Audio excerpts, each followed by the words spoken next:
Well, hello, everyone. Good to be in Memphis. We just got in here about 30 minutes ago now and excited for the Liberty Bowl and ready to take any questions you may have. It's good to see you. Great, go ahead. Yeah, Coach, I'm just wondering how difficult it's been balancing all the stuff with the transfer portal, with practices, just everything just crammed together like this. Yeah, Trey, it's been busy. At the same time, I thought last year was worse. I did. I mean, I'm talking about, we weren't in a bowl. We weren't around our kids. They were home for Christmas. Um, so I've really, really enjoyed these. I think it might be eight now, eight practices that we've had with these guys. And, sometimes they're not playing on a Saturday. So you don't forget about them, but you don't learn them as much about them. And I've really enjoyed that part of it. Has it been busy? Yes. I mean, very, very busy. We've signed 15, I think, portal guys and all that, and getting ready for a good Texas Tech team. I think everybody in the country is doing it to some degree, but it has been busy. And throw the hip in, just the nagging part of that. All that stuff has been difficult, but at the same time, I really like where we are right now today, be it with our football team, with the portal, our situation there, and with the game coming up. I'm pleased with what our coaching staff, our players have done to this point. I'm curious about, I mean, I know some of the guys have signed, or most of them maybe have, just your thoughts on what you've been able to do. Maybe just expound a little bit more on that in the portal. Yeah. I'm gonna move this over here and look at it a little bit because there's several here. If you look at offensively, I think we've really enhanced our team in the portal with O linemen. That was a key. We still have another one we need to get, but we've had four there. We've got a running back, Braylen Russell's. He's going to play. He's here, and so that's been back and forth there, but we're glad to have him. Three wide receivers to this point and a tight end. I still think we need to add to that tight end group and add to the offensive line. We need another tackle, I think. And then defensively, I think Deke's really done a nice job with adding 3D linemen, a couple of rush ins and an interior. And then we've added two corners, a safety and a hog. Probably need to get another safety and possibly another corner out of the portal. I still think, Trey, that we're still probably somewhere between 4 and 6 additions out of the portal. And we'll take our time there. Um, um, we have done pretty well coming out of the portal in April. We've hit in the April portal as well. So I do want to save a scholarship or two, but as you well know, the portal opens, so people are going to leave. So I don't want to save too many because I think obviously if someone's not playing at the end of spring ball, we'll probably have a scholarship available to go in the portal. Hutch. Yeah, Sam, you brought up Braylen there. I'm curious, how many of those 8 practices has he been at, and do you anticipate him being available for the bowl game? I think he's been to over half of them. So he's ready to go. He's obviously practiced Sunday and practiced today. Practiced, I think, twice. So he may have been about 4 of them to this point. He's in good shape. So he's looked good in practice. Rodney and Tyrell both have looked good in practice as well. So I think he's ready to go, Hutch. And can you give us maybe some insight on that whole situation? I mean, he goes into the portal and withdraws twice, and he took another visit to another school. I mean, can you shed some light on kind of how that all went down? Well, I can give you a coach's answer on it a little bit.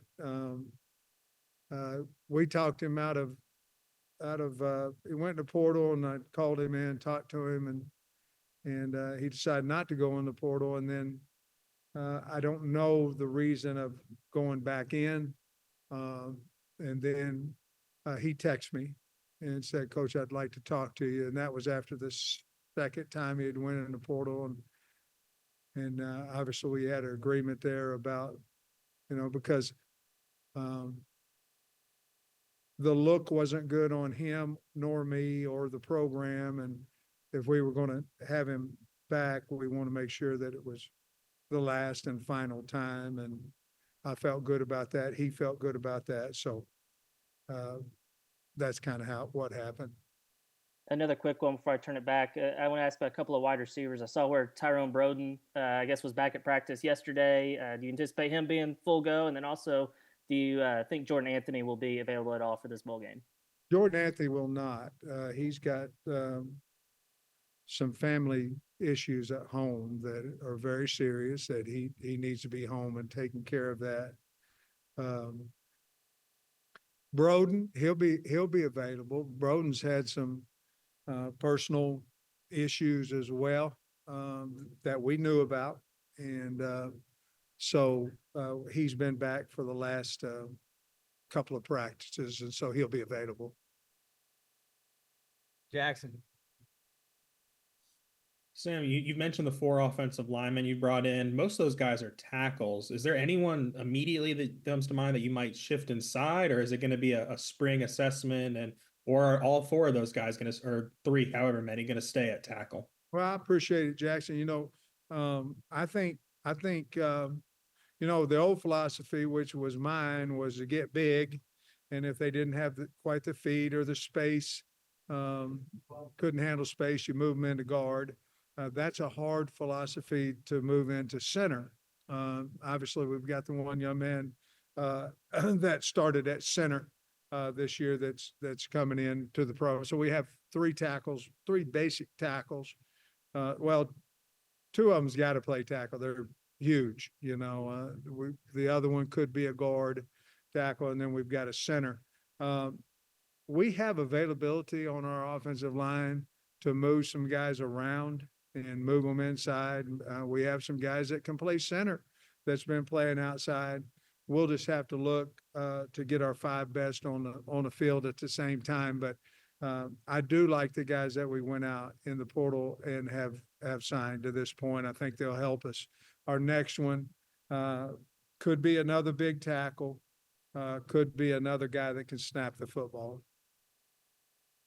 You might not know the answer to this because I think it's just happening today with all the JUCO stuff going on and players getting an extra year. Does that apply to him? Because he did Well, I spend. hope so.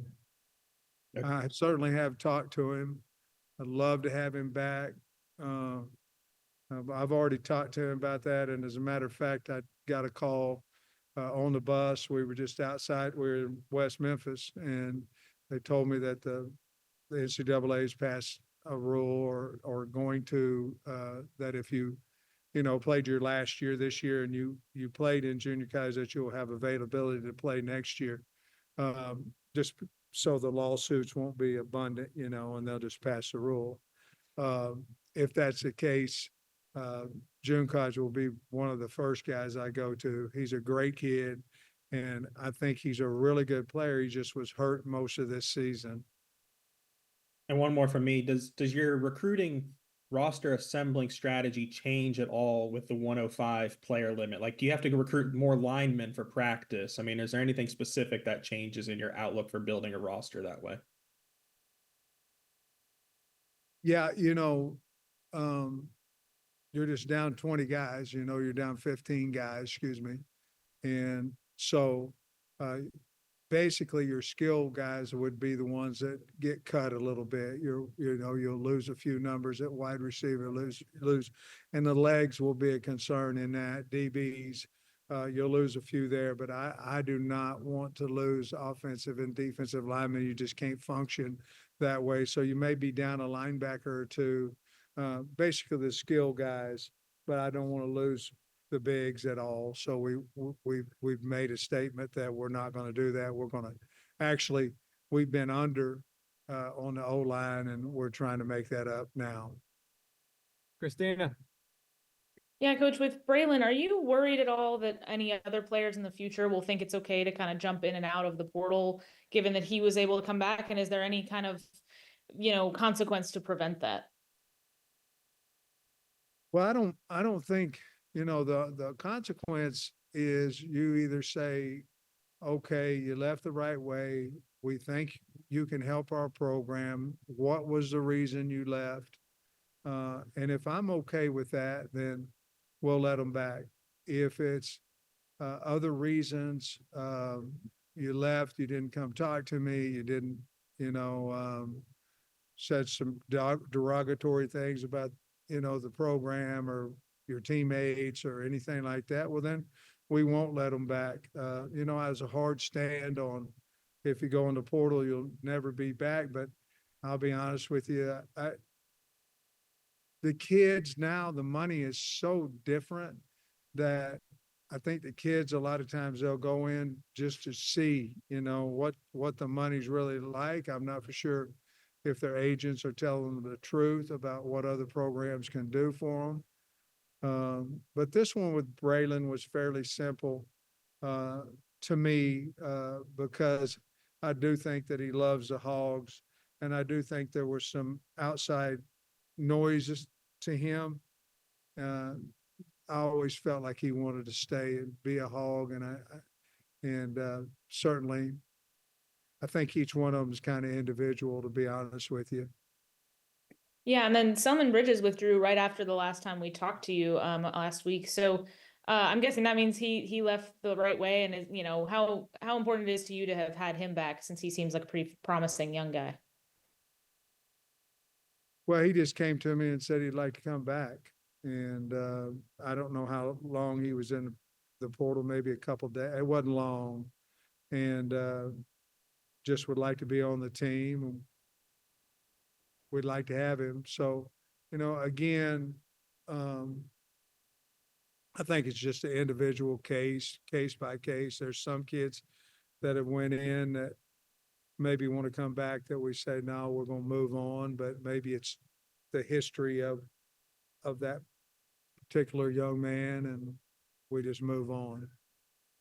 Last year, I remember you saying that a lot of the transfers you were bringing in at this time of year were guys you were expecting to be contributors right away. Is that the same case with the class you're bringing in now, or will any of these be more development guys as far as you expect? I think the majority of the guys that we're bringing in, we're counting on them to play.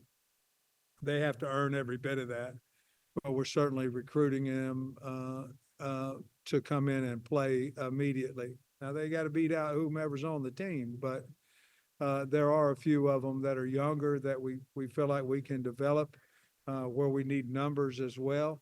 But each and every one of them have an opportunity to play, and we feel like every guy that we've taken, besides just a very, very small amount, has shown us they can play in the college level and play at a high rate. Or obviously we wouldn't, have went after them. Hutch, wrap us up. Yeah, same with all the guys that are gone. There's going to be a lot of opportunity for guys in this bowl game. I'm curious, in the 8 practices, has anybody maybe stood out to you or surprised you? Maybe somebody that we haven't seen a whole lot of this year? Well, if I'm thinking defensively, Quincy Rhodes has really stood out. I think he's had a good camp. Charlie Collins is another guy that we haven't seen much that's done really well. Jaden Allen has come back and looked good. Switzer come back. He wasn't healthy. Offensively, I go to Brooks Edmondson and Kobe Branham. Those are 2 guys that we thought were good players, but as we're seeing them, feel very comfortable with those guys in there and ready to go. More importantly, their team does. Cross Johnson at wide receiver, C.J. Brown at wide receiver. Those 2 guys have stuck. I'll tell you a guy that we moved, the wide receiver that was playing tight end that's looked really good is Shamar Easter. We moved him out to wide out, and he's done some good things. So just quickly off the top of my head, those are some guys that, and Rodney Hill and Tyrell Reed, they've looked good at running back. And of course, Maddox Lassiter is continue to improve all the time. So those are just some guys off the top of my head.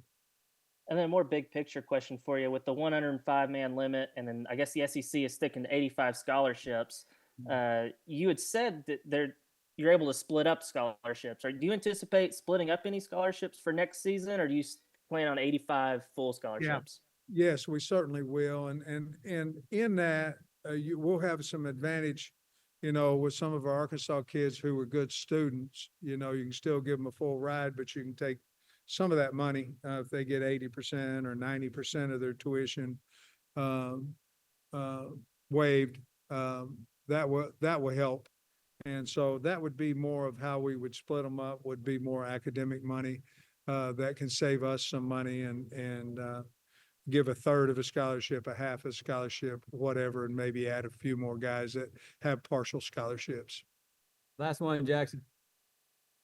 Yes, I'm just wanted a status of the hip. How are you? What's how close are you to full health? No longer on the SEC availability reports.